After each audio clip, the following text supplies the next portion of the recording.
Welcome to our New Year's Eve deep dive. Yeah. Tonight we're looking at something pretty fascinating, the state of the global population. Okay. As we head into 2025, we've got a mix of news articles Yeah. laying out the hard numbers and some pretty lively Reddit threads capturing how people are reacting to it all. Sounds like fun. You might be surprised by some of the contrasting viewpoints and Oh, predictions yeah, I bet. that we found. It's interesting to see how people are interpreting and even joking about these figures. It brings a human element Yeah. to a topic that's often presented in a purely statistical way. Right, so let's start with those numbers. The world population is hitting 8.09 billion as the clock strikes midnight, Wow. an increase of 71 million people in 2024. Yeah. But here's a twist, that increase is actually slower than the 75 million added in 2023.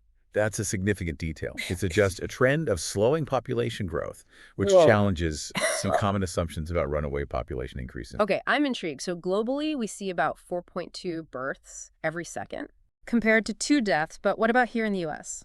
The U.S. population is at 341 million, with an increase of 2.6 million this past year. Wow. That's a new American every 9 seconds and 1 death every 9.4 seconds. Okay. But there's another factor at play here, migration. Migration, how does that fit into the picture? The U.S. adds 1 person every 23.2 seconds due to migration. Oh, wow. This highlights that population trends aren't just about births and deaths. Movement and mobility Yeah. play a key role too. That makes sense. So we have all these numbers. Okay. What are we supposed to take away from them? What does this growth rate really mean? That's the big question, isn't it? And looking at the social media discussions, it's clear there's no single answer. Some people are worried about overpopulation, Right. resource scarcity, and a bleak future. Yeah. Others are pointing to slowing growth rates Uh-huh. and the possibility of a population peak, even a decline. I noticed that in the Reddit threads, some people are dealing with the news with humor, making Thanos jokes, Okay. or being thankful the song 10 in 2010 didn't come true. Right. But then you also see comments like, too many campers on the blunt. What do you make of that? Humor often masks deeper anxieties. Yeah. The campers on a blunt analogy, for example, could reflect a feeling of overwhelm, a sense that the world is becoming too crowded.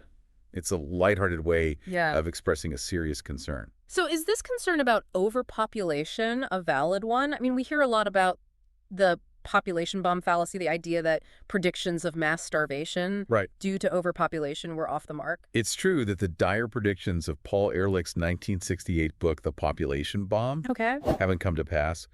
But the book's legacy isn't just about failed prediction. Yeah. It sparked a crucial conversation about the limits of our planet and the impact of human consumption. Yeah. A conversation that's more relevant than ever. So it's not just about how many people there are, Right. but how we live and consume resources. Exactly. While Ehrlich's worst-case scenarios didn't materialize, we are seeing the effects of climate change, resource depletion, and environmental degradation all around us. That brings us to another point that came up in those Reddit threads, China's population decline. Some people even suggested it might be a preview of Interesting. what's to come globally. What are your thoughts on that? China's demographic shift is certainly significant after decades of strict population control measures, including the one-child policy. Wow. The country is now facing a shrinking workforce and a rapidly aging population, while there's debate surrounding the accuracy of their data. Right. The overall trend is undeniable and presents some unique challenges for China. What sort of challenges? Well, for one, a shrinking workforce can lead to labor shortages in key industries, Oh. potentially impacting economic growth. An aging population also puts a strain Yeah. on healthcare systems and social safety nets. I see. So China's situation could be a warning sign for other countries that might be headed towards similar demographic shifts. It's certainly a scenario worth considering, especially for countries with established social safety nets and pension systems. A shrinking tax base puts enormous pressure on those systems, Yeah. leading to a whole host of potential economic and social challenges. That's something a lot of people in the Reddit threads were worried about, the economic implications of falling birth rates in general, fewer young people entering the workforce, less innovation, that kind of thing. Some even mentioned governments offering incentives to boost birth rates. Right. Have those been successful? Government incentives have had mixed results. Right. Some countries have seen modest successes, but it's a complex issue. Yeah. With no easy solutions, you can't simply hand out baby bonuses and expect everyone to start having more children. Right. There are deeper social and economic factors at play. Right. It's not just about financial incentives. People make decisions about family size based on a whole range of factors like career aspirations, Yeah, access to childcare, and overall economic stability. precisely. And then there's the overarching question that always comes up. When we Yeah. talk about population, the question of sustainability. Can Earth really support a growing number of humans indefinitely? That's a debate that's been going on for decades, right? Yes, and there are strong arguments on both sides. Some people believe advancements in technology, agriculture, and resource management will allow us to sustain Correct. a larger population. Hmm. Others argue that our current consumption patterns are unsustainable, Mm-hmm. and that even with technological innovation, we're heading towards ecological disaster. Right. The Reddit threads reflected this tension. Hmm. One commenter pointed out that if everyone on the planet Oh. lived like the average American, we would need the resources of 5.1 Earths. Wow, 5.1 Earths. That puts things in perspective. It does, and in contrast, the same commenter mentioned that if everyone lived like the average person in India, we would only need 80% Wow. of Earth's resources. It's a Oh. huge difference. So it's not just about the number of people, but how we're using those resources. And some of the Reddit comments really highlighted the impact Exactly. of the wealthy versus the average person. The idea that the wealthiest 1% consume a vastly disproportionate amount of resources. Absolutely. It's crucial to consider not just the total number of people, Yeah. but also the distribution of resources and consumption patterns. Okay, so we've covered the raw numbers, touched on anxieties about overpopulation, and looked at China's population decline as a potential harbinger Right. of what other countries might experience. We've also started to unpack the complex issue of sustainability and the stark differences in resource consumption around the world. What else did you find interesting in those Reddit threads? Well, aside from the serious discussions about population trends and sustainability, there are some fascinating, Yeah. sometimes humorous speculations about what a drastically reduced population might look like. Oh, okay.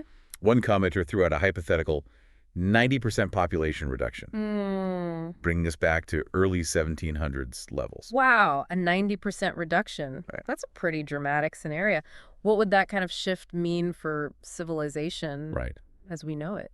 It's certainly a thought-provoking idea. Some commenters drew parallels to the Black Death's impact on feudalism in Europe, suggesting that a significantly reduced population could lead to major social and economic upheaval. So fewer people to work the land, more bargaining power for those who survive, potentially a shift in power dynamics. Yeah. But like you always say, historical analogies aren't perfect. Could we really compare a 14th century plague to a hypothetical 21st century Right. population collapse? You're right to be cautious about drawing direct comparisons while there might be some interesting parallels. Yeah. The world is a vastly different place. Yeah. Today, we have complex, interconnected systems, advanced technologies, and a globalized economy, Okay. all of which would react in unpredictable ways to such a dramatic event. That makes sense. So no easy answers there. But speaking of technology, several Redditors brought up the idea of robots and AI stepping in to mitigate Interesting. the challenges of a shrinking workforce and resource scarcity. Do you think that's a realistic possibility? Technology undoubtedly has a role to play in addressing these challenges. We're already seeing automation transforming industries, and advancements in robotics and AI have the potential to increase productivity, efficiency, Okay. and resource management even further. So could robots be the answer to our population concerns? Will they take over the jobs, leaving us all to relax and enjoy the benefits? It's not quite that simple. Okay. While technology offers promising solutions, it also presents ethical and societal dilemmas. Oh. We need to carefully consider the implications of widespread automation on employment, income inequality, and the distribution of wealth. Yeah. A world where robots do all the work raises some important questions about how we structure our society and ensure everyone benefits from technological progress. Right. The robots taking over the world scenario is probably best left to science fiction. But seriously, how do we balance the potential benefits of these advancements with the potential risks? That's a crucial question we need to address as a society. It requires open dialogue, thoughtful consideration of different perspectives, and a willingness to adapt and evolve as new technologies emerge. And we need to remember that technology is a tool. Yeah. Its impact depends largely on how we choose to use it. That's a good point. Okay, so we've explored the raw numbers, delved into anxieties about overpopulation and the potential for decline, and even considered a post-apocalyptic scenario. We've also talked about the crucial role of technology, both as a potential solution and a source of new challenges as we wrap up. This deep dive, what stands out to you as the most important takeaway from all of this? For me, it's the realization that all these issues are deeply interconnected. Population trends are intertwined with economic systems, social structures, technological advancements, Yeah. and environmental sustainability. We can't address any of these aspects in isolation. Right. It requires a holistic systems-level approach. I agree. It's not just about how many people are on the planet, but how we live, how we consume, how we interact with each other and the environment. Mm-hmm. And as we saw in the Reddit threads, there's a wide range of opinions, concerns, and hopes for the future. Exactly. And those diverse perspectives are important to consider. Yeah. It's not about finding one right answer, Yeah. but engaging in thoughtful dialogue and considering the complexities of these issues from multiple angles. All right, we've covered a lot of ground in this deep dive. We've looked at the data, explored the social media buzz, and gotten a sense of the complex and often conflicting viewpoints surrounding the future of world population.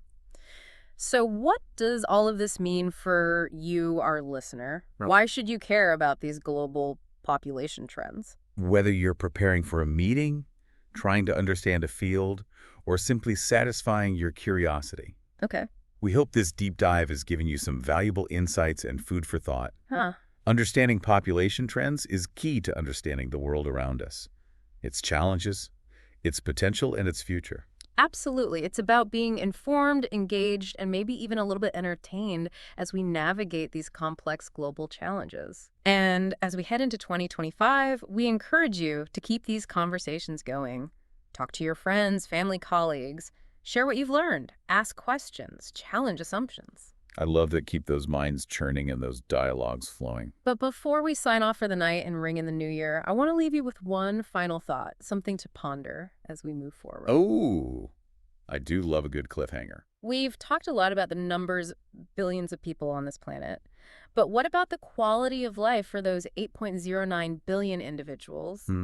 What does it mean to thrive in a world with this many people? You're getting to the heart of it now. It's not just about quantity, Yeah, but quality. exactly. How do factors like wealth inequality, access to education, healthcare, and technology play into the equation? Are we simply striving for a world with more people? Right. Or are we aiming for a world where everyone has the opportunity to live a fulfilling and meaningful life? That's the question we should all be asking ourselves as we move into the new year. It's about ensuring well-being and equity for all, not just reaching a certain population number. Well said.